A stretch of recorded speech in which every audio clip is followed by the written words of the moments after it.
You're listening to the InFocus Interview Show, brought to you by Photofocus.com, an online publication filled with education and inspiration for visual storytellers.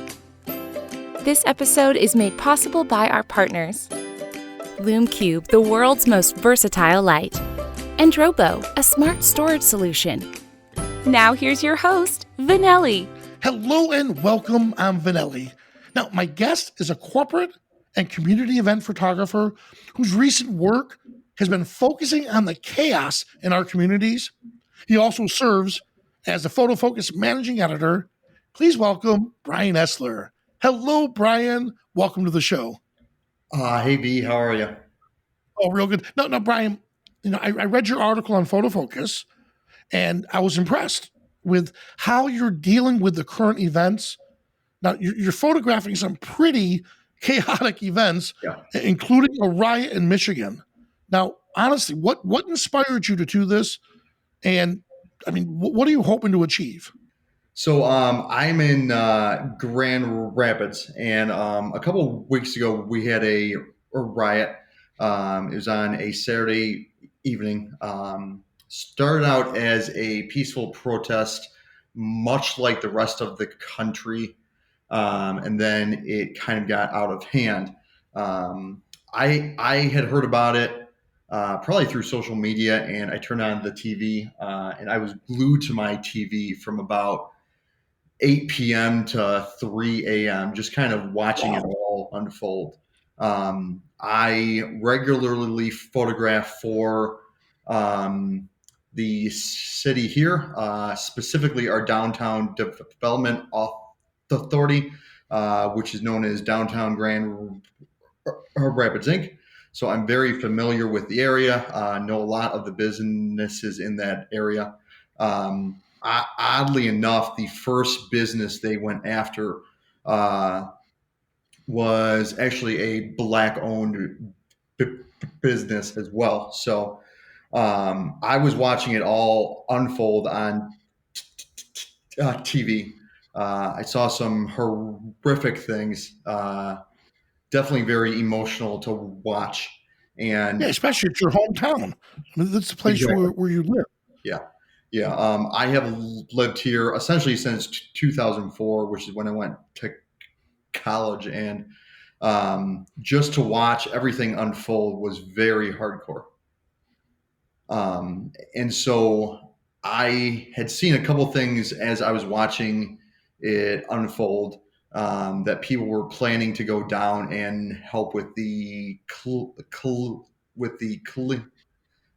cleanup on Sunday. And so I decided right there and then that I definitely had to get there, not only to help where I could, but also to document it as well.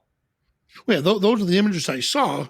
And I loved how you captured them, just different angles, different approach. But I liked it told a story. And was that what you were trying to capture? Yeah, it is. So as a event photographer, I document a lot of things. And if I'm able to tell a story through those images, I feel like I've done my job well. And so I got down around 8 a.m. And oddly enough, a lot of the cleanup had already taken place. I talked to a couple people who I knew who were there as early as 5 a.m. Helping out, and they said cars were still smoking, essentially. And so that's how real this was. And the amount of people down there helping was just unbelievable. And it shows you how a community can really come together throughout anything. And that was really my goal in terms of what to capture, how to capture it, etc. Wow. That's incredible. And what were some of the techniques you used to capture these images? Yeah. So I went down with very little gear in hand. I think I shot every image with my Olympus EM1X and the 12-100 f4. because that really allowed me to capture um, a, a wider images, as well as images that were more up close as well. And for me, I really wanted to hone in on the individuals who were helping, and capture their eyes, their actions, essentially. Um, a lot of people were wearing masks, obviously, not only because of COVID, but also because a lot of people were dealing with chemicals as well, because there was a lot of graffiti everywhere. Um, and so for me, it was important to showcase who these people were who were helping, and also to showcase what they were doing to help, essentially. Wow. Wow. Now, you weren't hired to do that, correct? You went on your own? Exactly. So I decided to go on my own. I felt that this was a important enough event in our area's history to capture. Um, I had no idea what I was going to be greeted with when I went there. Um, I did not expect nearly this amount of people, and um, that was that was certainly a breath of fresh air, also. Wow. And Um, how were you greeted by them? so when I showed up, it was oddly quiet, and to me, that's very strange because when I shoot downtown, there's always a ton of people out, people smiling and happy, and talking to each other. And you just really didn't see that here. People knew that they were there to help, and they weren't there for any other reason, essentially. And um, in addition to the people that were helping to clean up the uh, uh, damage uh, caused, you saw things like uh, food handed out and everything, Oh, uh, wow. and even uh, kids handing out waters and everything too, since it was hot as well. But it was very raw. People really didn't notice me, which is what I kind of aim to do as a photographer anyway. Um, as a documentary photographer, you kind of always aim to be like a fly on the wall. And Hmm. by me not going up to people, like asking them anything, that essentially was me trying to do that. But I did take off an hour essentially, and I said, okay, I'm helping out here also now. So I helped out a bit. Um, and as you said, also, I was not paid to go there. Um, the, the city ended up purchasing images afterward, but they did not ask me to go down there and to take pictures at all. Well, Um, now, based on what you did there, the yeah, next event was an organized protest. Now exactly. that one, that's the one when the city did hire you. Cor- cor- Correct. Yeah. So I got a call from them. There was a protest about 4 days after the initial riot and everything, and that was completely organized. That did have a permit as well, so I felt a little more comfortable attending it. Um, and I knew that the police chief was scheduled to speak at it as well, which I know the city obviously would want to capture too. And that was actually my first protest I had ever shot, ever. Wow. And so I was going into it not really knowing what to expect. Obviously, I had seen protests on TV, but I had read enough and I knew enough about what to expect to feel somewhat comfortable. I got there early. I checked in with a police officer, so they knew who I was. I wore a brightly colored shirt as well. Actually, my orange photo focus shirt. So I'm sure I'm on.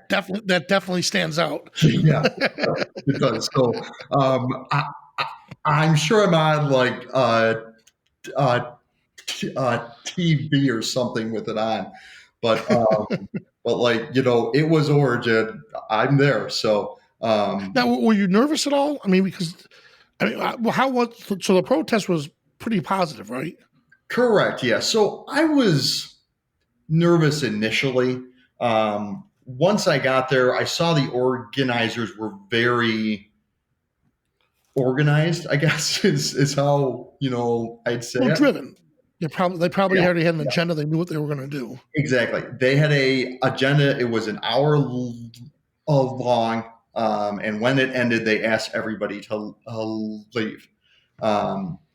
So, and that went well. Not everybody left, but it ended well, essentially. So, but I learned a lot as a part of that protest. So what they did was it was a silent protest, I believe, for just about an hour, and then that they got on their knees and they yelled, "I can't breathe," for just under 9 minutes, which is basically because that is how long the officer was on top of George Floyd. Wow. In addition to me, there were about probably 15 other people with cameras there. So what did you do differently? Yeah. So your images were amazing. Thanks. What I did is, and I have taken advantage of this at other events also, is I focused more on the crowd early on. So probably for the first 2 or 3 minutes when the police chief was up there, I knew it was going to be difficult to get the shot I wanted, and because there were cameras all over, essentially. And so what I did is I went behind the main part of the crowd and I shot as wide as I could, because then I could showcase the chief as he was talking, but I could also show that he was talking to a crowd and that it just wasn't him on his own. After the cameras kind of began to clear out, it is when I went, in, essentially. And that's when I started to kind of focus more on the police. And by that time, they were starting to shout, "I can't breathe," and everything. And at one point, they handed a loudspeaker over to the chief.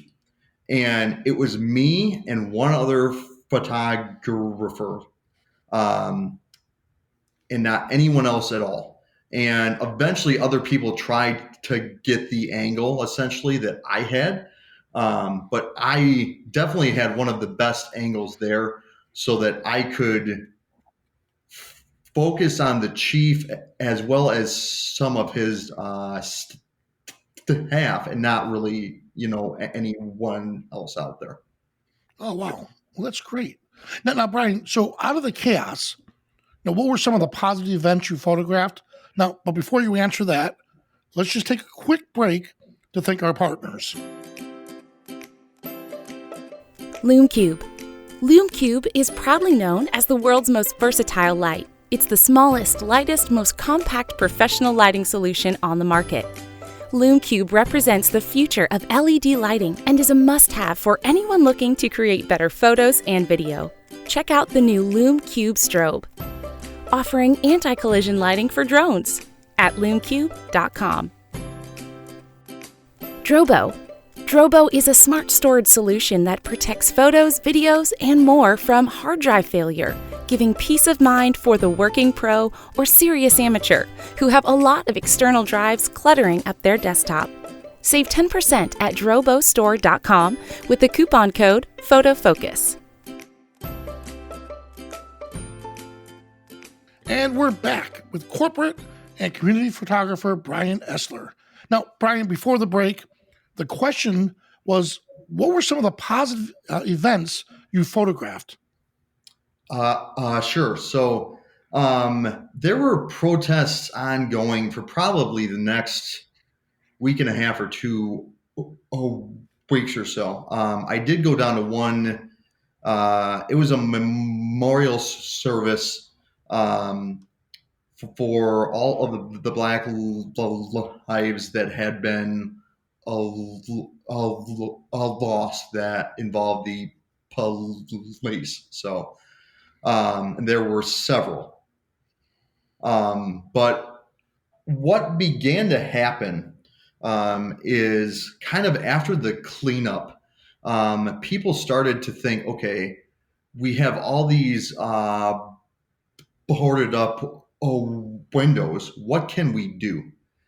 And so there was a couple people who essentially just started to paint on them.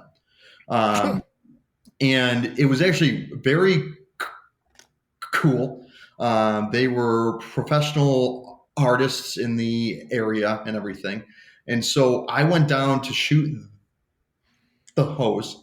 Again, I was asked by my client also for some pictures. And as that started to happen more, that group got more and more organized. And a local group here called Lions and Rabbits organized about 8 local leaders to help kind of facilitate everything. And they really hit the ground in a hurry. I was probably downtown for about 4 or 5 hours a day, just capturing these artists. Wow. Probably for a good week or so, maybe even a week and a half. See, that's good. That's good to show people that, again, it's not just a one-time thing. Exactly. It's an actual assignment, an actual project. Exactly. And it's still happening. It is happening at a much slower rate. A lot of the art pieces are starting to come down because they're replacing the windows and everything. I think the idea is to auction those off and have that benefit the artists as well, which is awesome. Wow. And it is, and plus, not to mention the fact, I mean, you immortalize those murals, because now they're going to be there. Even though the murals are down, they're going to have a representation of what was there. Exactly. And so I believe a lot of the businesses in the area are trying to purchase those. So I think that could be really cool. And just being able to see the art community come together is awesome.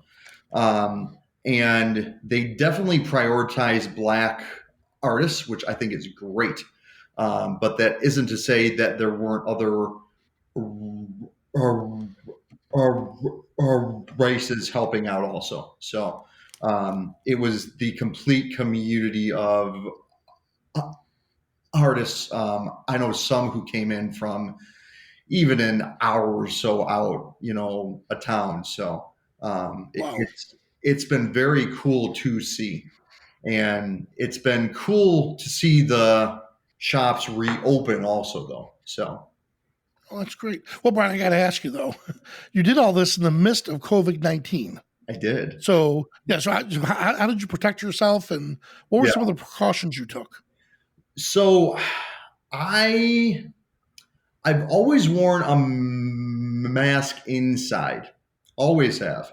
But when it comes to wearing one outside, if I'm on my own, not really talking to anybody, which happened often when I was capturing these murals and everything, I don't really bother because I know I'm not in a high risk then.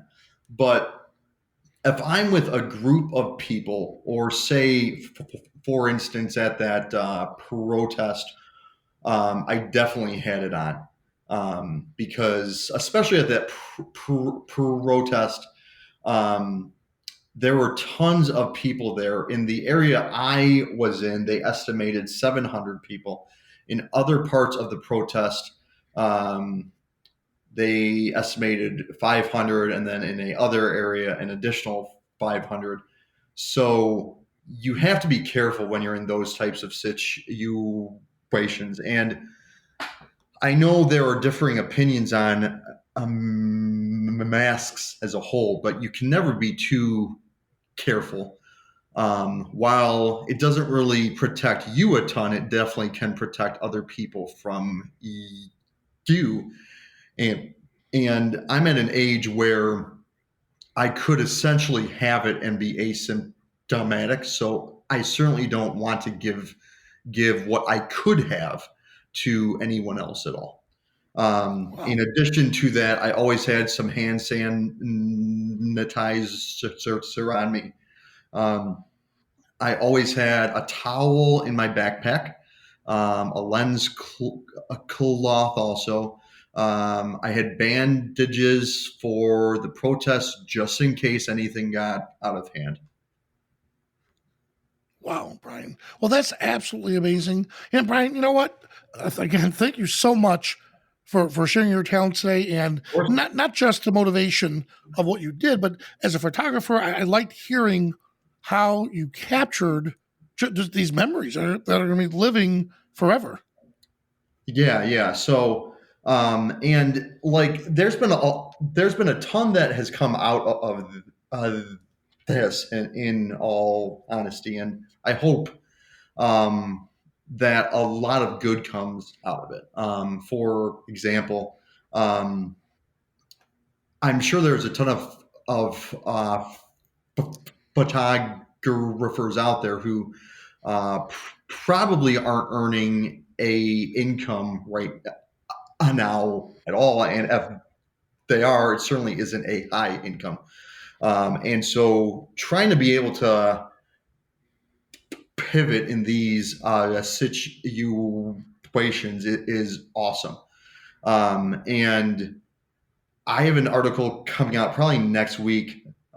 Actually, I've had a couple clients affected by layoffs, etc., and even just reaching out to those people and offering them free headshots or something. That can really help them, and it can help you once they find a new job also, because then when they need to hire a photographer, you'll probably be at the top of their list, essentially. So Wow, that's great whatever advice. whatever you can do right now, even if it's not going to bring you in income immediately, it could help, overall Mhm. as things start Well, that's great. to open Hey, up. that's great. Hey, Bryan, where can we see those images on Photofocus? Sure. So if you go to our site, photofocus.com, and if you do a search for Riot, you'll see two of my articles up there that are right about what we're talking on here. So, of Well, that's awesome. Well, Bryan, once again, thank you so much for sharing your talents today. course, thanks for having me, V. You are listening to the InFocus Interview Show. If you like these interviews, be sure to subscribe to our weekly Photofocus podcast on photofocus.com. Thank you for joining us.